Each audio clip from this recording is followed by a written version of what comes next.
Hello, everyone. Welcome to Inside Talk Show. I'm Carla Elizondo. Inside Talk Show, it's an inside job. We're going inside, living from the inside out, not the outside in. Do not live from your five senses. Live from your higher faculties, our six higher faculties. We either see life through this eyeball or this eyeball. This eyeball is where everything is created. This eyeball just sees what we create. We must live from our imaginative eye, the great I am, the eye of God. We're continuing our reading of The Science of Getting Rich by Wallace D. Wattles. We're on chapter 16. We're getting to the end here. Some cautions and concluding observations of The Science of Getting Rich, chapter 16.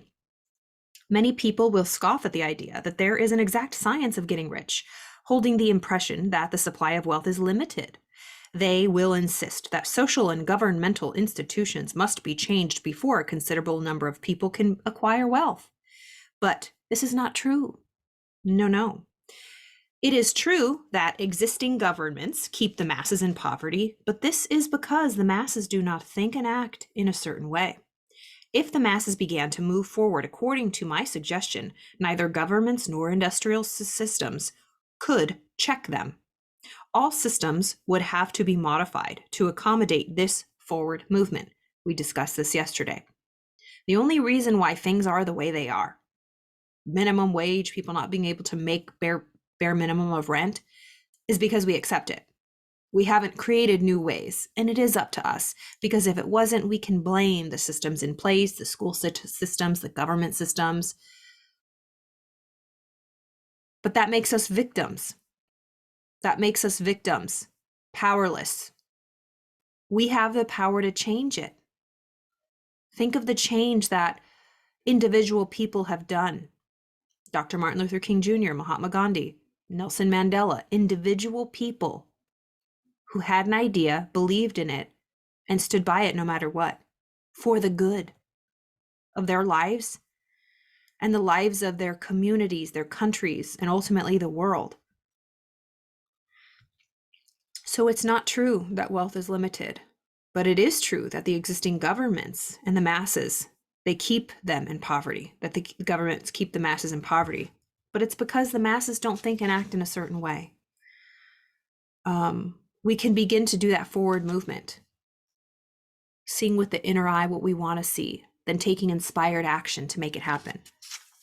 If the people had the advancing mind and had faith that they had become rich, nothing could possibly keep them in poverty. You hear those stories of people going to countries where it's, below the poverty line, they have nothing, they're sleeping on dirt floors, but they're happy. They're wealthy in love. They're wealthy in health, perhaps. They're wealthy in community.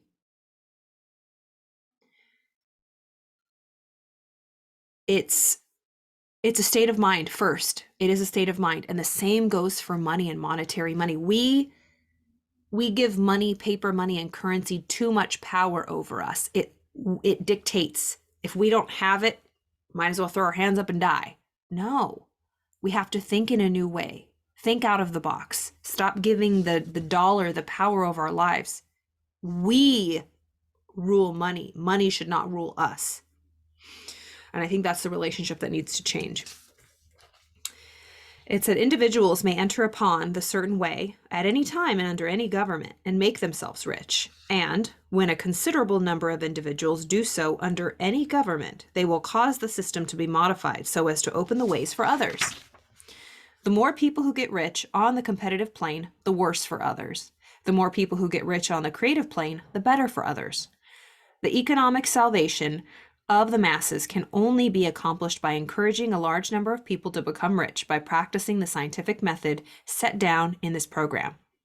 These people will show others the way and inspire them with a desire for real life, with the faith that it can be attained, and with the purpose to attain it. Doesn't that sound lovely? There's a few books. One's Conscious Capitalism. There's another called The Soul of Capitalism. There's a couple books. they're escaping me. But it's a new way to look at getting rich and making money, but in a way that benefits everybody, a more conscious way, not competitive, but creative. And I do see that happening, and I'm hopeful. That's the way my mind's going to be. That's where I'm headed. Join me, please.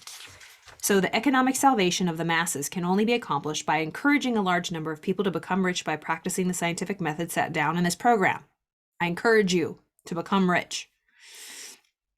These people will show others the way and inspire them with a desire for real life, with the faith that it can be attained, and with the purpose to attain it. For the present, however, it is enough to know that neither the government under which you live nor the capitalistic or competitive system of industry can keep you from getting rich. Nobody can stop you. If nothing else, yes, there's inequality all around, but a dollar's a dollar. Anybody can get a job. If you really want one, eventually, yes, you can. Absolutely. Discrimination is actually, you can sue people for discrimination on job sites. You can, and making money, let's talk about making money. It doesn't even have to be traditional. Grow flowers, sell them to neighbors in a community. We see these people with fruit stands or flowers or craft sites or, God, there's so many avenues now, Etsy and all of these.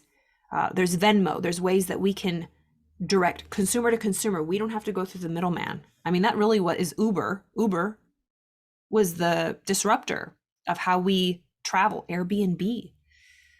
These systems are already happening, this way of doing it different to make more people benefit rather than a specific group of people. So it says, for the present, however, it is enough to know that neither the government under which you live nor the capitalistic or competitive system of industry can keep you from getting rich. When you enter upon the creative plane of thought, you will rise above all these things and become a citizen of another kingdom.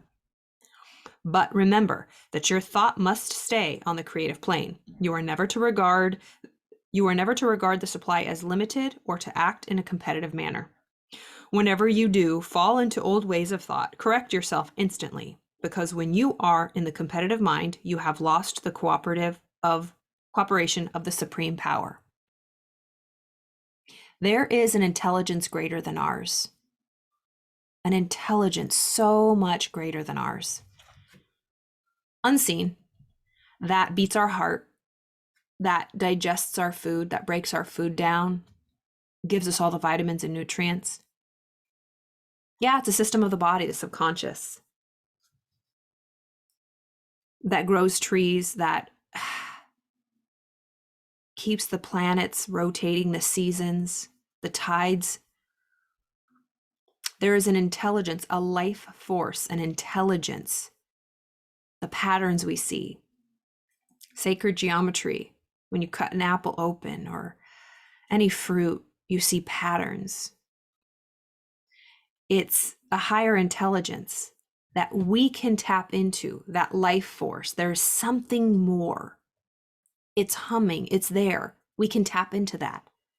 Carl Jung talked about that universal, it's that one mind. The Greeks said, our psyche, our heart and soul lives in our mind. It's this part, the subconscious, our emotional mind. This is where our heart, our soul, our psyche, universal consciousness, God, I am, is in this part of our mind. We have that conscious thinking mind, but we have the emotional mind.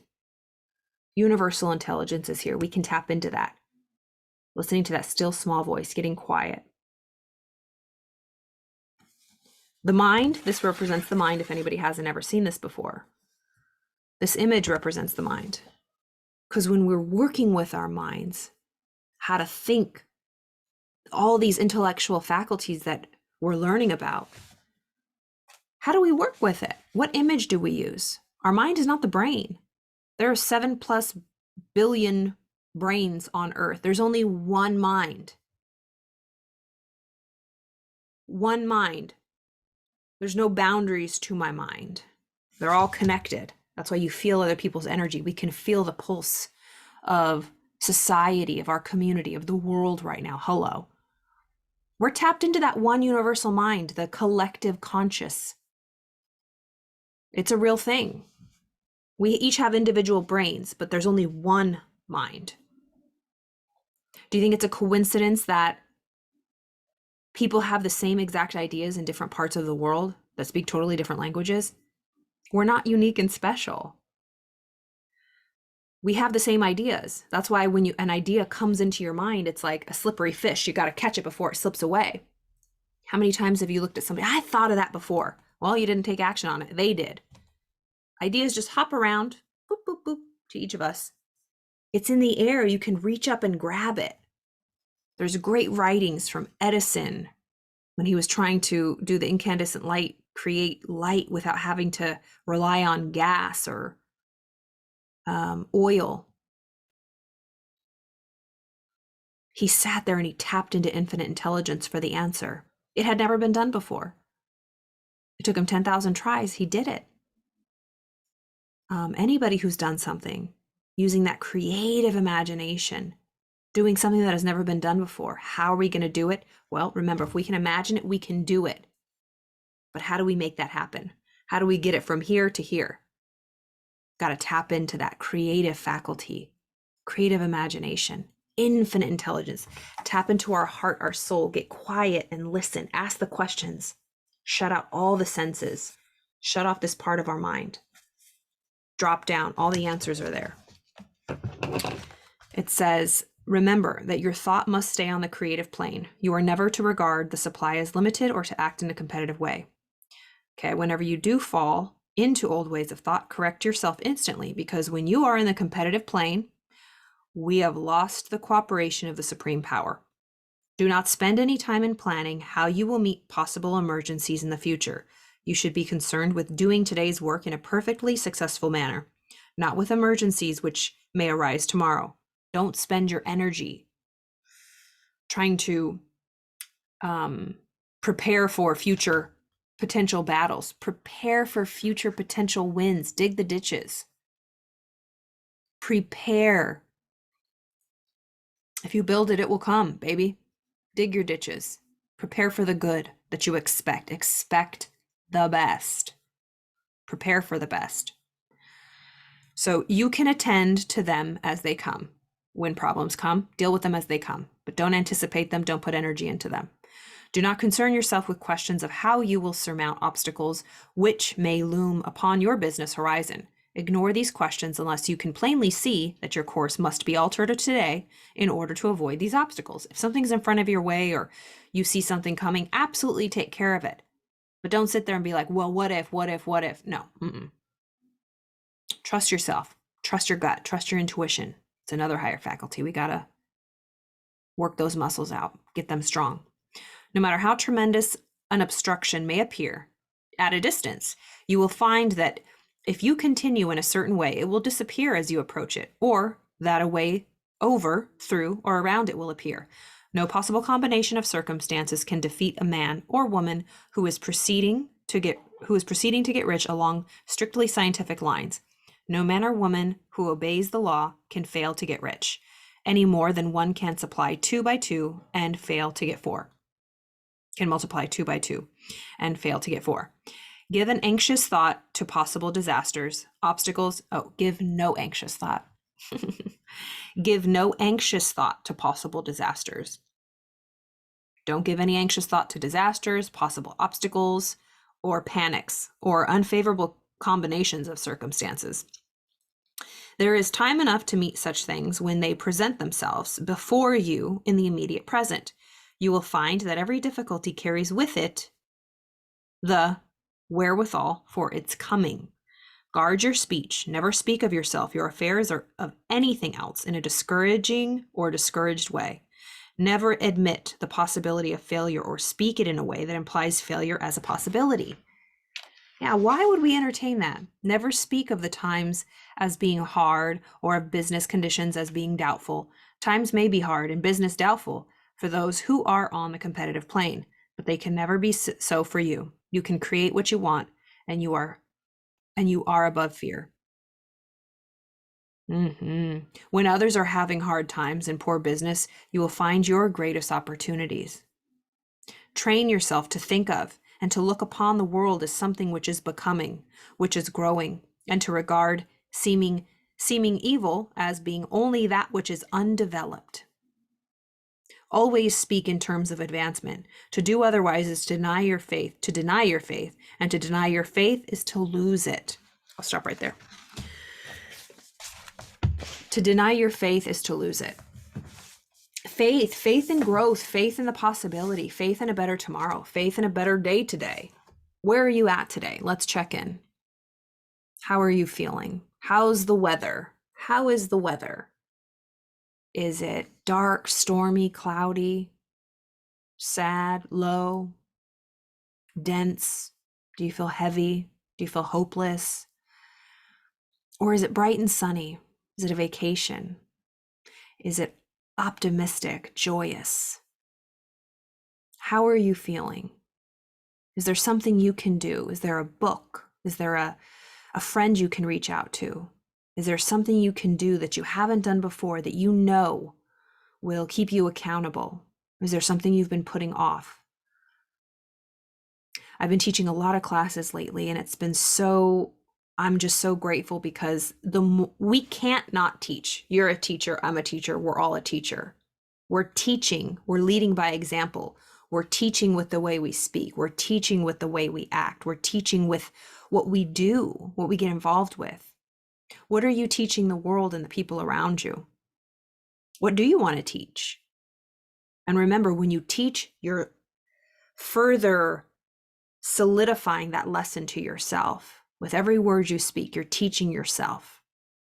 Your subconscious doesn't know the difference between what you're saying about yourself or what you're saying about others. Ooh, there's such a good video. It's on YouTube, and it's about this near-death experience. I've been sharing it with a lot of people, and it's so powerful. I don't know how to embed it in here, but if you want it, please message me. I would love to share it with you. As always, if you have any questions, if there's something you want to do that you just don't know how to approach, if you're feeling a little low, if you need a little jolt, we're getting into December, you guys. It's going to be December next week, next Wednesday. It's going to be a new year, 2022. What are you going to do next year? Do you have a team? Do you have a plan? Do you have goals? What do you want to accomplish next year?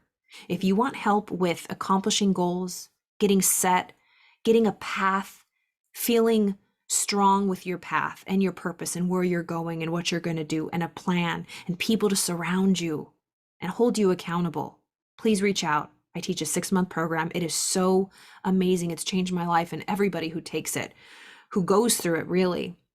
My biggest mentor, Bob Proctor, I love his teachings. It's what sticks with me. I love all other teachers too, but this particularly just melded the world for me of personal development, psychology, philosophy. It's the material is in a way that it's put together in a way that for me is so powerful, and everybody that I know as well. And you can just add to it, add this, add that, but get a good foundation. Be around like-minded people. It truly does take community. The world can be so negative. So do all you can to be positive. Hate, darkness, negativity is very, very loud, brazen, has no shame. Happiness, love, joy is quiet. We need to get louder with that. So, as always, if you have any questions, if you need any help with any goals, preparing your next year, 2022, reach out. I offer free calls each week. I would love to speak with you and answer any questions you have. So I hope you're all having a wonderful week. I'll see you tomorrow.